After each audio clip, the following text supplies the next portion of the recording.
प्यारे बच्चों, अब आज हम पाठ 3 कक्षा तीसरी इठलाती बूंद का अभ्यास करने की कोशिश करेंगे।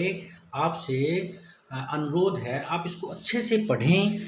इस अभ्यास को पाठ पढ़ने के बाद करने की कोशिश करें। अब हम इसको पूरा करते हैं। कैसे कैसे इसको करना है मैं आपको बताऊंगा। सबसे पहले आइए शब्दों के अर्थ जानें। इठलाना, इतराना, उत्साह, जोश, ताकना, टकटकी लगाकर देखना, निहारना, ध्यान से देखना, वृक्ष, पेड़। अब प्रश्न है, नन्ही बूंद क्या सोच रही थी? जैसे पाठ में आया कि नन्ही बूंद क्या सोच रही थी, इसमें देखो ध्यान से। काश मैं आसमान में बादलों के संग उड़ती। ये देखो नन्ही बूंद क्या सोच रही थी? काश मैं आसमान में बादलों के संग उड़ती। ये आपको लिखना पड़ेगा। नन्ही बूंद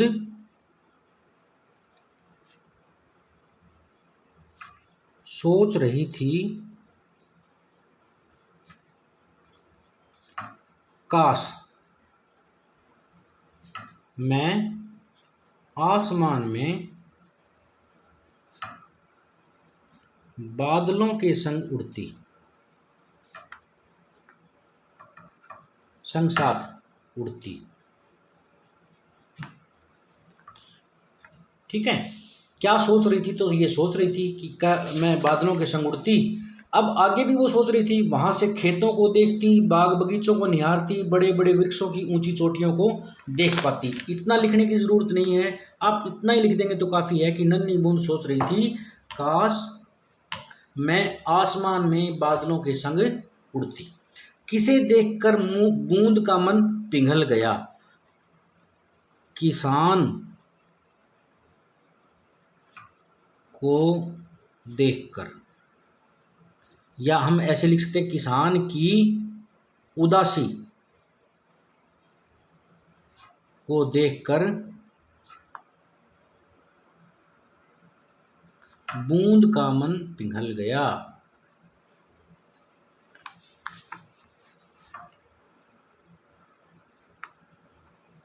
पिघल गया गया। किसान क्यों झूम उठा?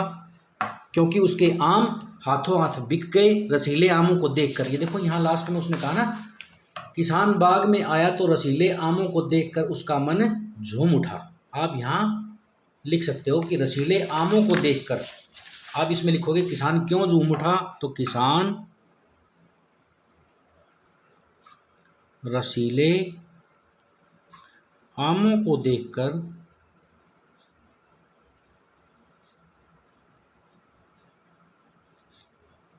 झूम उठा। बूंद का अंत कैसा रहा? बूंद का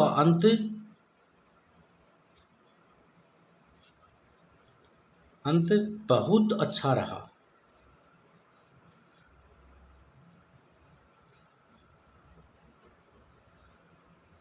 अच्छा, अब इसमें आगे क्या कहता है? आपकी बात, बूंद बादलों के संग आसमान में उड़ना चाहती थी। आपका मन क्या क्या करना चाहता है? अब आपका मन है क्या करना चाहता है, वो आपने सोचना है। कब कोई बच्चा कहता है मैं तो पायलट बनना चाहता हूँ, मैं इंजीनियर बनना चाहता हूँ, मैं डॉक्टर बनना चाहता हूँ। कोई कहता है मैं खिलाड़ी बनना चाहता हूँ, कोई कहता है मैं धावक बनना चाहता हूँ। तो आपका मन क्या क्या करना चाहता है, आप इसमें जो आपको अच्छा लगे वो आप लिखेंगे।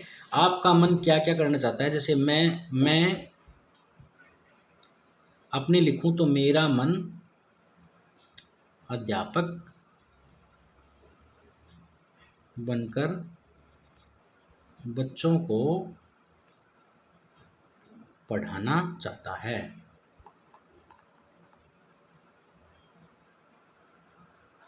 आप कुछ और सोच सकते हैं। बूंद सूखे खेतों को देखकर उदास हो गई थी। आप कब कब उदास हो जाते हैं? ये जैसे मुझे जब समय पे खाना नहीं मिलता तो मैं उदास हो जाता हूँ। मुझे आपको समय पर कोई चीज़ जो आप मांगते हैं वो नहीं मिलती है तो आप उदास हो जाते हैं। या आपकी उदासी का कोई और कारण भी हो सकता है।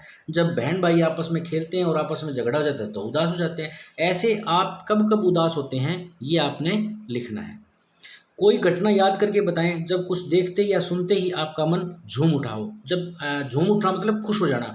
जब कोई चीज़ आप देखी, जैसे आप मन में सोच रहे हैं कि आज तो मेरी बुआ घर आ जाए तो मैं खुश हो जाऊं, और आप सोच रहे हैं तभी आपकी बुआ जी घर आ जाती है।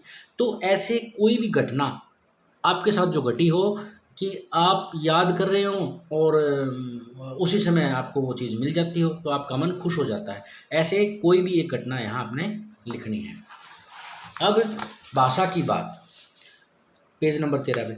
अब भाषा की बात में क्या है कि बड़े बड़े वृक्षों की ऊंची चोटियों को देख पाती। वृक्ष शब्द में री की मात्रा, ये देखो री की मात्रा है। ऐसे ही दो और शब्द लिखिए जिसमें री की मात्रा हो। दो शब्द और लिखने हैं आपने री की, जैसे गय, गय के नीचे री की मात्रा ग्रह, ठीक है। एक वृक्ष दे रखे है, वृक्ष दे रखे है ग्रह, और आप इसमें री की मात्रा से और भी शब्द बना सकते हैं, जैसे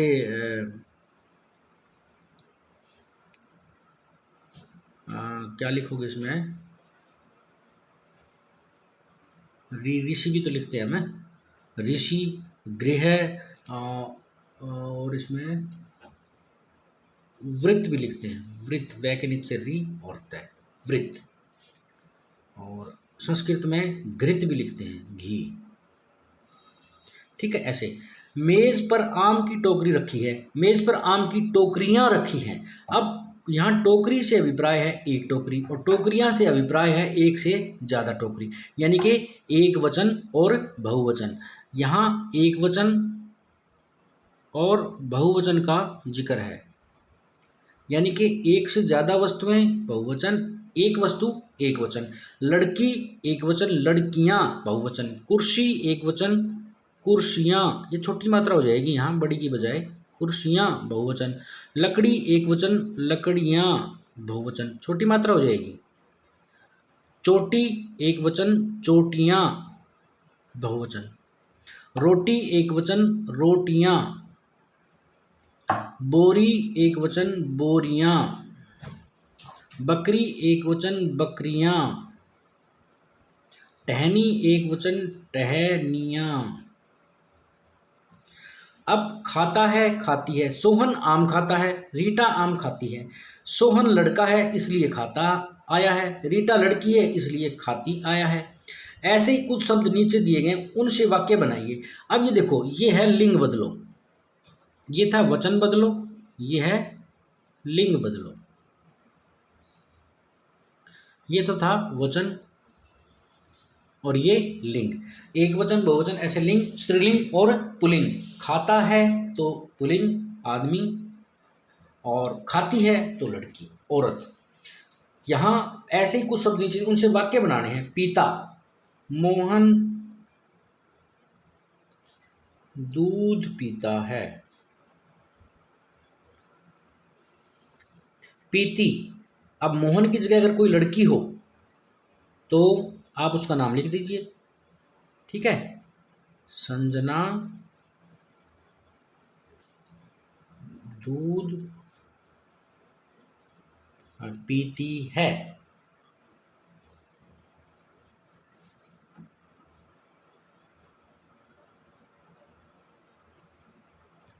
ठीक है।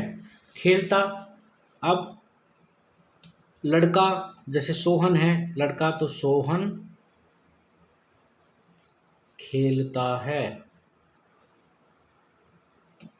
और खेलती कब आएगा, लड़की का नाम हो जब, रीटा खेलती है। अब आगे देखो, मोहन दूध पीता है, संजना दूध पीती है, सोहन खेलता है, रीटा खेलती है। अब चलता, चलता में सोहन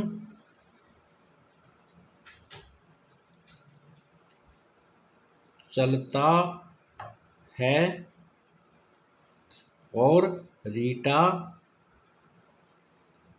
चलती है।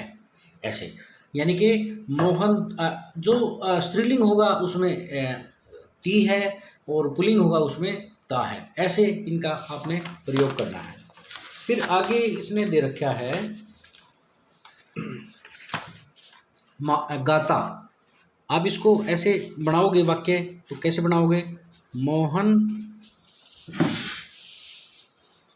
मोहन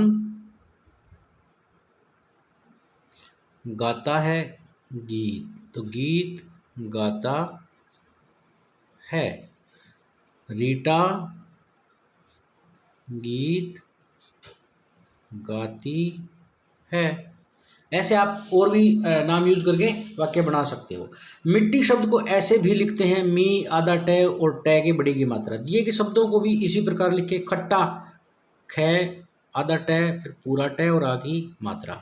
पट्टी पै आधा टे पूरा टे और बड़ी की मात्रा। भट्टी भै आधा टे और पूरा टे बड़ी की मात्रा। चट्टान च आधा टे पूरा टे आ की मात्रा और न। छुट्टी में भी आप ऐसे ही टे आधा और फिर पूरा बड़ी की मात्रा। अब बूंद का सफर। सबसे पहले बूंद कहाँ थी? नदी में, ठीक है। नंबर 1 ये सागर नीला है। पहले बूंद थी नदी में, सागर नदी में। नदी से सागर से शुरू करते हैं। 1 नंबर पे सागर से बूंद कहाँ गई? बादलों में। 2 नंबर बादलों से बूंद कहाँ गई? बादलों से बूंद गई, जब बारिश होती है तो कहाँ जाती है कुछ बूंद जाती है नदियों में, कुछ बूंद जाती है पेड़ों में। और 4 नंबर जब पेड़ में जाती है, पेड़ से कहाँ गई? आम में।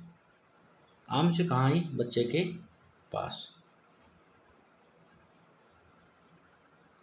ऐसे ये आपने सीक्वेंस बनानी है और ये इसी तरह से बनेगा। बूंद का सफ़रनामा, यानी कि अंत में बूंद कहाँ आई? हमारे हाथ में रसीला आम हमने खाया। ये बूंद का सफ़र था। तो ये अभ्यास 12, 13 और 14 पेज पे 3 पेज पे है। मैंने कोशिश की है करने की। अब फिर भी कोई दिक्कत आती है बच्चों तो आप मेरे से पूछ सकते हैं इसको, ठीक है। और आप अच्छे से इसका अभ्यास करें। पाठ 3 इठलाती बूंद। और फिर भी कोई दिक्कत आती है तो आप मुझसे संपर्क करें। Thank you.